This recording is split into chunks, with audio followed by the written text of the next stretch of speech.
X cubed plus 125. We have to factor that. Oh, this is called a sum of cubes. The formula for sum of cubes is a cubed plus b cubed factors out to a plus b times the quantity a squared minus ab plus b squared.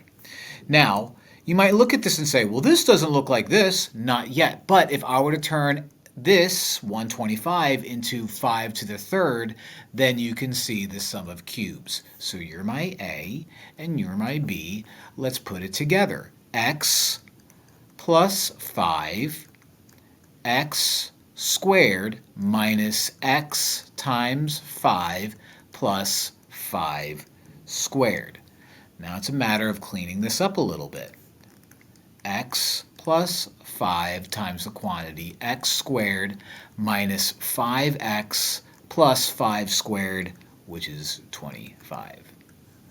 That, boys and girls, is sum of cubes.